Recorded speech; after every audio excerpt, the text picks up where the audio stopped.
Hi, you're listening to Face the Music. This is Roni Ginsberg, and I'm here with Happy Rhodes today.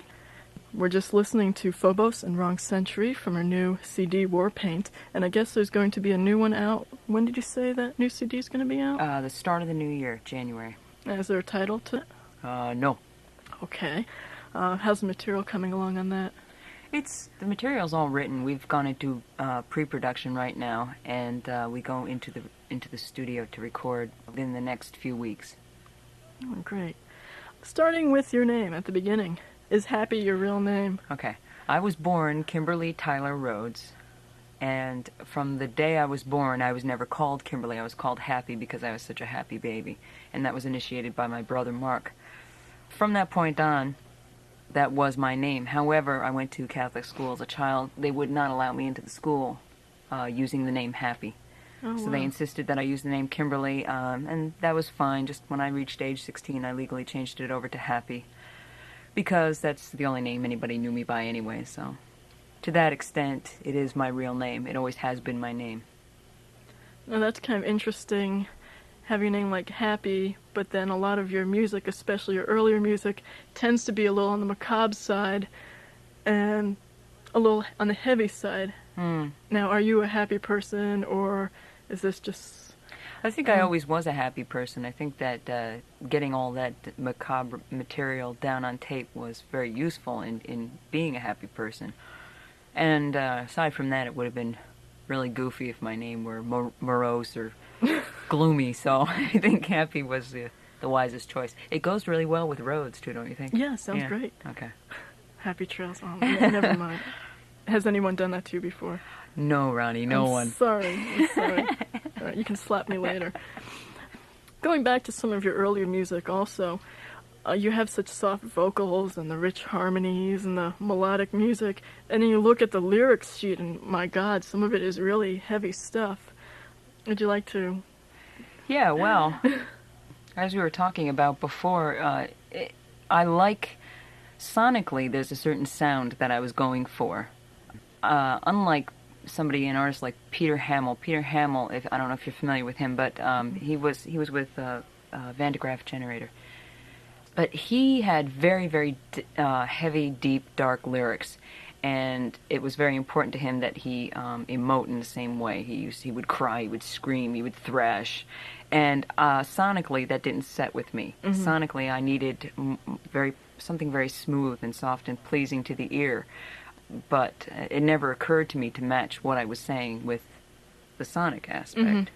I don't think they necessarily need it. In fact, I think it's almost more interesting for you to have to dig, so it's not hitting you over the head. Look at me, I'm dark and depressing. Mm-hmm. Your earlier music is acoustic, and you've gone kind of 360 degrees into an electronic sound.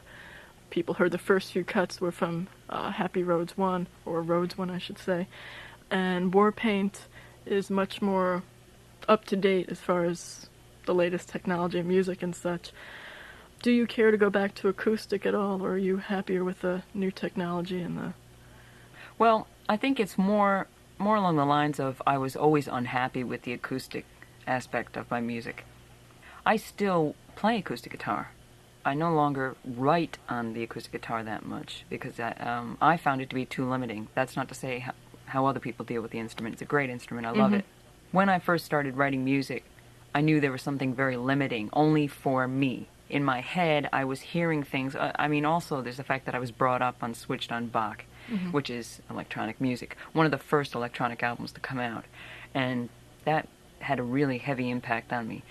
And then the first instrument I pick up is an acoustic guitar. It didn't quite cut it for me. Financial? It was, and also I was 11 years old. You don't usually get an 11-year-old kid a synthesizer, not then. Yeah, right. So I guess now you start when you're 5 and you get your first Casio keyboard. Right. But I was poor when I was young, so that never would have happened in a million years. It would have nothing but a hand-me-down acoustic guitar. So, and that was fine. I mean, it definitely served its purpose. And I wrote the kind of material that I could write on the guitar. But I always knew that it could go much farther. I always heard it going much farther in my head, and so I worked to the point where I got the synthesizers, and that really enabled me to take it a lot farther, and I'll never stop. And I do integrate acoustic instruments into my music still. It's not that I don't like them, it's just that I cannot write on them and leave it to that. I have to expand the sound. Do you do all your arranging as well? I do. I write everything, I arrange everything. And then in pre-production, I work with Kevin Bartlett, my co-producer, and he helps me with arrangement ideas, and he helps me with certain orchestrations and parts, and he helps to really iron out the rough spots. What instruments do you play? I don't think I play anything proficiently except for my voice. I think that's the best thing I do. I play acoustic guitar. I can play a keyboard, but like I said, I'm not proficient on any one instrument. It's more important to me to compose well, and it always has been, which I find kind of interesting. I never took the time to learn any one instrument well. So I am not, again, proficient on any one instrument, and I don't think that's really important, because I devoted all my time and energy into writing. Oh, great. Awful question everyone asks you. Have you had professional training in music? I have not. So how did you get into it, and who were your musical influences? Did somebody just hand you a guitar and say, here, this is your Christmas present, or how did it start? Well, my father was very fond of music and used to play the stereo every weekend, and he liked to listen to bagpipes, and he liked to listen to Joan Baez and Rolling Stones and Wendy Carlos, then Walter Carlos, all kinds of things. I mean, he had very eclectic tastes. And I, as a child, I never thought about it. I just listened to the music. In fact, I might even found it annoying as a child. But somehow I started liking it a lot more. And then when I was around 11, my mother and father were separated. And on a visit to my mother, with my mother up here in Albany, she had a guitar. And she was playing like a simple G chord, and she wasn't playing it all that well, but she could get by on it. And I was fascinated by this, and I begged her to let me, try it out and play it. And she said, well, there you go ahead, give it a try. And I did, and just took to it like that. Wow. It was a matter of time. Have you ever taken lessons, or? No, I think I had maybe 2 lessons with a class in 6th grade of what chords, like I learned a G chord and a C chord, but so I wouldn't really call that lessons, so no. Well, how about if we listen to a couple of cuts from Rhodes 2? We're going to listen to the Funny Farm and Let Me Know Love. Is there anything you'd like to say about these cuts? To the Funny Farm.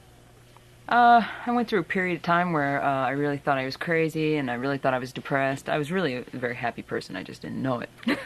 I think maybe I thought being dark and dismal was going to make me interesting and people would like me better. Gee, I wish I had gone through that the other way around. But To the Funny Farm is all about that. It's just a kind of a satirical look at my depressive state. And then Let Me Know Love was a pretty important song. That I had written that when I got to a point where I was tired of feeling embarrassed about myself, and I was really tired of feeling ashamed about myself and beating myself up. And we all go through those periods, especially women during certain ages. You go through periods of feeling like a complete geek. Oh, when does this end? When does what end? When do these feelings end? Oh, geez, I'm sorry to hear that. Probably never. Oh, but okay. you do get a handle on them, and you can start seeing them in the big picture, in a better perspective. So this was like an early Happy Rhodes thing. Yeah. And this song was kind of a turning point where I realized that I don't need to be that down on myself, and especially not for other human beings. You don't ever need to pound yourself down into the ground for the sake of a love or for the sake of somebody else. It's not worth it. Ultimately, you have to be first and foremost. That's the most important Around thing. how old were you when you wrote? When like I wrote that particular song? song, I probably would have been about 20. So it's kind of that period that you 20. grow through. Yeah, I mean, that because you're all finding love, and you're going through different relationships, and you're kind of more willing to do just about anything to stay in a relationship with this person, and it shouldn't be that way, really. And we all have to go through it, so it's nothing to be ashamed about. But you get to a point and you realize, me first. Respect yourself first. Okay, got some more music.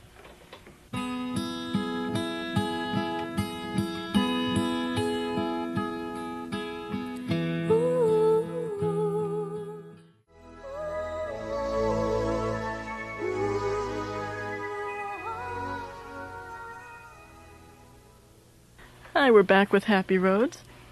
That was... Oh, what did I do with the titles? Let Me Know Love and... Quick, what was that? That was To the Funny Farm, I think. To the Funny Farm, okay. And we're back here with Happy Rhodes. You're listening to Face the Music on WRPI Troy. Your manager told me that you've been getting some more airplay lately. And now is that as a result of touring in other areas? No, I did a limited tour of 2 shows this year because I don't seem to enjoy it as much as other people, but I don't know what it was a result of. It was a result of really good luck. But a couple of radio stations latched onto it, radio station in Philadelphia, major station in Philadelphia, major stations in San Francisco, and they passed the word along, and other stations wind up requesting it. That's basically what happened. It was a word-of-mouth thing. Then Was it through college radio by chance? It wasn't any college radio. Wow. It was all NPR and... National Public Radio. Yeah, and NAC, Adult Contemporary, New Adult Contemporary. And I'd get write-ups in trade magazines, and it was magic. It was absolute magic, and it just spread like wildfire. And I'm not as well known as everyone else, but I did very well with a very limited amount of work and effort on our part. So I think the next album is going to do extremely well for us. So Kevin mentioned that I guess they're playing you in L.A. and Dallas and Minneapolis now. That's super. Yeah. So was that you kind of make the top 100, or have you gone that far up, or no charting. Mm-hmm. And I'm not really sure for the reasons for that. I think you have to appear, something has to happen a certain number of times. I'm not sure how the charting system works, but, we've been reported. That's a different thing, like in CMJ, College Music Journal. Mm-hmm. We get reports and stuff like that. But, again, I don't keep track of it all. But the airplay has been very good, and they've asked us to come and stop in their cities on our tour, and... It's just because we're not a major label, we're an independent, we do not have the financial backing to rent trucks and buses and ship my band. Right. All right. So that became very difficult. We could do a few shows, and for this next album, we might do a 10-city tour, but that will be about it. Have you been approached by any major record companies or anybody saying, sign on the dotted line? I've had people inquire. I've had no serious approaches, nor have we been looking for major labels. We've not asked anybody for anything yet.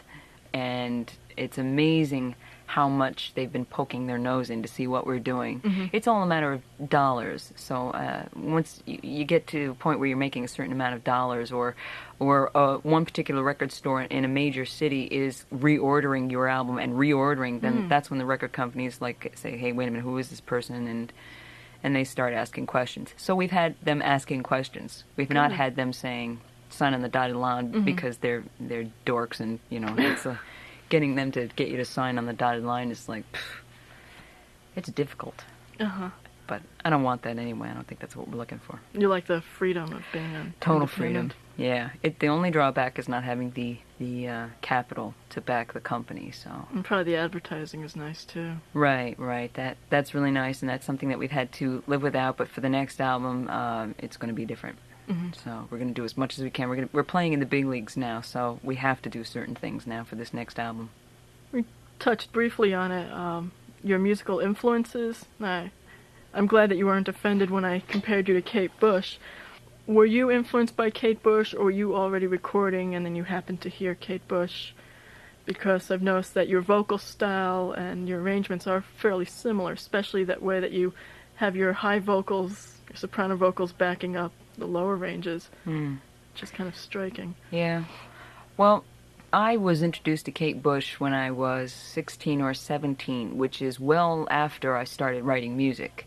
It's before I started recording, however. So I was very much influenced by her. She helped me fine-tune my voice in that one of the first albums. I would listen to her albums, however many I had, I don't remember at the time, and I would sing along with them. Now, everybody knows how difficult it is to sing along with Kate Bush. It's impossible. So I developed my high register by singing along with her. It's not that I ever intended to write like her, and I personally don't think that I do. But I definitely can sound like her. Along the years, I've found my own voice a little better. I don't utilize that high voice solely anymore. I think I noticed Warpaint gets away from that more than, I know Happy Rhodes in 1 and 2 was strikingly like Kate Bush in sound. But yeah, my low voice was pretty weak on the earlier albums. I'm naturally an alto. I'm a very low alto, as a matter of fact, and so I never honed that register in my voice. I always because I spent so much time singing with Kate Bush, I should have bought some David Bowie albums. It would have been better. But so before Kate, it was Queen. Oh. And all their wow. Massive harmonies and stuff, and that probably had a larger influence on me, how I write and everything. In your earlier music especially, all your backups are your own. Did you ever want to work with someone else doing backups for you at that point? Vocal backups or instrumental? Your vocal backups. No, I don't think... I didn't then, and I don't really now, although I like integrating different textures, and if that calls for another human being's voice, then I would go for that. But it's a lot easier. It's like I'm my own band. It's a lot easier that way. When I perform live, I have to have a band, and the people are great, and they're magnificent players, and it's wonderful, but it's different. It's just different. When you're by yourself, you have total control. Everything's in your head, and you know how it has to come out sounding. And it takes that much longer to have to relay that, to have to come up with words to describe.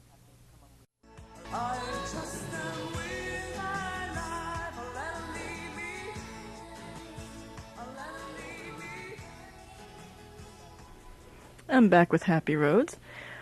Would you like to talk about that last cut, Look for the Child? Sure. It's basically about how sweet and wonderful and uncluttered the mind of a child can be, and how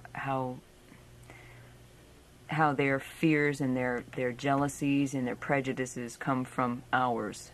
And I think that I know it's not possible, but if children could be unaffected by those things, I think it would be a purer world. But it doesn't hurt to strive for that, to try. When you raise your children, I'm not a parent, but if I chose to be a parent, I would definitely strive for that, to not let that child in on my own prejudices, and that's probably impossible. But it's a nice ideal. Do you consider yourself a feminist? Well, I believe a woman's place is in the home. No, just kidding. You know I'm not serious. I don't know. It depends. Or a woman's place is in the House and Senate, as the right. says. Everyone has a different definition of what feminism is. I know I'm a humanist in that what's good for men is good for women. I don't think that, like in terms of women in rock, I don't think that women should be allowed to be in rock but forced to play by a man's rules. You know what I mean? It's sort of like the male corporate world saying, yeah, you can come in and we'll pity you and let you play the game, but you're still going to have to play by our rules. You have to emulate us, in other words, in order to get by. And I don't agree with that. So I don't know if you would call me a feminist. I'm definitely for equality. I'm definitely for a lot of things. I mean, the list would go on and on and on. I am a woman in rock, and I haven't run into any problems up till now, probably because I don't have to deal with a major label with all the bull that they throw out. I don't think I would deal with it either. I think I would choose to, say, bye folks, if they ever tried to impose anything on me. I think that there are a lot of women in rock, more than there ever have been, and I think half of them could be thrown out, as far as I'm concerned, because they're playing a game by a man's standards instead of their own. And I don't agree with that. I think that, people I admire would be somebody like Annie Lennox. Annie Lennox, she does incredible music, and she does it by her rules, and she is, she's played this androgyny thing as a statement. I can't really speak for her, but I interpret it as being a statement of no rules, no role playing. I'm a human being, and this is my music type of thing, and I really agree with that. What kind of roles have you seen? Well, I guess we're talking about somebody, I won't mention a certain performing artist, who initially had rather down-to-earth kind of appearance, and then on the latest recording has bleached her hair and wears lots of makeup, and the cleavage is being exposed now. Really? Is that the kind of thing that you see happening in the rock world when? Yeah, Or what kind of things have you encountered with other musicians or with people trying to change you in any way? Well, people have really not tried to change me, although I have had people tell me, and I don't know how to take this comment, but the picture on the cover of War Paint is a photograph of me. It's kind of plain. I kind of look like Patti Smith, and I was wearing makeup in the picture, but it comes out looking picture, rather though. earthy, right? And people have even gone so far as to say masculine looking. When they see me in person, I've had people say, "You're much prettier in person," and I kind of resent that. I don't know how to take that, because I don't think I need to be pretty. I mean, that's great. I'm glad you think that I look better in person. Maybe that's great, but there are expectations. People all have expectations, and if you're a woman, they expect you to look a certain way, and that's why Sinead O'Connor had such a hard time. She was my hero. She still is my hero, because, I mean, this is a beautiful woman, and I don't think she's any less beautiful because she has no hair. However, the rest of the world disagrees with that. I mean, she's got a really good following, really strong following, and I'm glad for that. But I think America as a country and as a musical appreciator has treated her so rudely and so poorly because she wears army boots and has short hair, and I really do think that's what it boils down to. It's not the fact that she said something insulting to this person, because if you're Marilyn Monroe or if you look like Madonna, my God, you can say anything, anybody, right, yeah. and look like that. But if you threaten somebody's sexuality by being a woman but not having long hair and wearing army boots, that's more threatening than anything she could ever say, and I think that stinks. I guess I've noticed also some male rock stars. Some of the heavy metal bands do look kind of scruffy, and their hair can look disgusting, and they can be the ugliest guys, but that's okay, and that's a sort of rock ideal, a macho ideal in heavy metal, for instance, but women can't quite do that and be taken seriously. I guess I haven't noticed any women looking... I haven't seen any covers of women that would look as bad as some of the guys would dare, but it's acceptable for the men to buck the system and try to offend. Right. Whereas with women, if women do it, they kind of get dropped out of the record stores. Yeah, definitely appearance is number one for women in this country, and that's not a surprise to anybody. And the more you try to buck this system, the harder time you're going to have. There are people who will go out of their way to rebel, and I think those people have a really hard time. I think Sinead O'Connor went out of her way. I agree with the politics, but I don't go out of my way to buck the system. I still maintain a certain appearance that I feel comfortable with. I don't make a statement with my appearance. I make it with my voice. But I definitely think it's all appearance. But we'll change that, right? Sounds good to me. Is there anything else you'd like to say about, the role of women in rock, or a problem I have listening to commercial stations, and they'll play an hour of classic rock, or they may be a total classic rock format, and to me, the terms classic rock means no women, or very few women. You go back over the playlists of the years, and you see there's a lot of women on the playlists, but it seems that you hear an awful lot of the typical bands, the Rolling Stones, Creedence Clearwater Revival, and some of the women tend to get dropped out of history. Have you noticed that, or...? Yeah. Well, I'm not a big fan of classic rock. I think some things need to die anyway, but... Yeah. But as far as that goes, I'm sure it's a matter of demographics. Who's listening to the radio station? Is it a bunch of, boys going through adolescence? Fine. Then they don't want to hear some woman singing about whatever, heartbreak or whatever. Then it's probably boils down to a business decision. If there really are that many women that they could choose from to play, it probably comes down to what the corporate world dictates. The public which wants. Acne cream you can sell on the Right, all that, and it stinks. It definitely stinks. And I think that another problem that I see is that, like I said, because women are allowed in the game, but they have to play by the men's rules. Women are accused of, if they get very aggressive musically, they are too butch. They are too, I don't even know. it's words I can't really say over the air, but we're chastised for being too aggressive. And this is rampant in all of America. It's not just the music industry, it's every industry. On the other hand, if you want to take a stereotypically feminine approach, and if you want to sing about, let's say childbirth, which is about as feminine as you can get, you're going to be chastised for that too. Unless a man like Paul Anka records it. Exactly. Then it's, everything's #1 hit. cool if a guy is going to do it. If a woman is going to do it, you're damned if you do and you're damned if you don't. You're either too soft and fairy tale and unicorns, or you're trying to emulate a man. You're too aggressive and you're too masculine, and it's just, you can't win. Oh, you're listening to WRPI Troy. This is Roni Ginsberg on Face of Music, talking with Happy Rhodes. I guess we're kind of winding down here.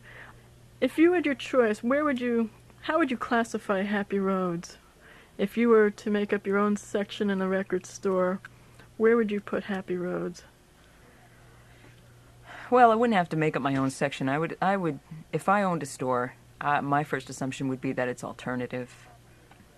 It's probably not really progressive, but I would definitely say it's alternative listening, because purely it's just not mainstream. You won't hear it on 92 FLY. I'm sorry. Should I say that? Too late. Oh, no. Whoops. Oh, now we're in trouble. So it's not mainstream. I'd put it in alternative. If you're going to look for my new album, War Paint, in the stores, you're probably going to want to look in the pop rock section, because that's as close as they can come. So. Okay, let's see. Anything else? Yeah, I know I had a thought before. Although Joan Jett and Heart were not my favorite bands, I was relieved to see them as I was growing up, because they were the first women who really kind of did the same sort of music men were doing, and men were going out and buying the records as well as a lot of women. I mean, a lot of women just went out and bought it because they're so relieved to hear music they liked. They liked the hard rock, but it's like, there are women doing this, and it was such relief to see Patti Smith and people recording it that actually got successful. And do you feel that way sometimes when you see a new woman on the scene? I do, yes. I feel very relieved and elated that I feel less alone in this industry. I could never. I understand your examples of Joan Jett and Heart, although in later years, especially if you subscribe to MTV, you would have seen that they, and it's almost impossible for Joan Jett, but definitely Heart, have been selling their later albums with their bodies. It's a very visual thing, and there are a lot of young boys buying those albums. Their albums are full of nothing but cleavage, and that kind of ruins it for me. No matter how much you could have respected them at first for being in the industry, and I think probably they would have gotten my support and respect earlier then, as opposed to now. Yeah, I think that was maybe something around the early 80s that, seeing that these new women come up was really exciting, but I think maybe they've kind of pushed to be with the pack now. They're definitely playing a different kind of game and getting all made up and wearing tighter clothes and selling a lot more records because of it, sadly enough. But there are a lot of women out there who are doing it up, and I get very pleased when I see that. I really do. Yeah.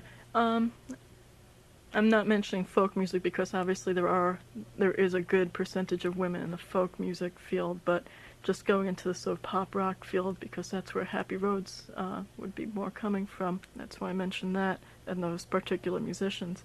I'd like to thank Happy Rhodes for doing this interview with me. It's been a pleasure. It's been great. If people would like to get hold of your music, Happy Rhodes and her manager will be in the station for a little while. Oh, would you like to give us the address? Yeah, I would.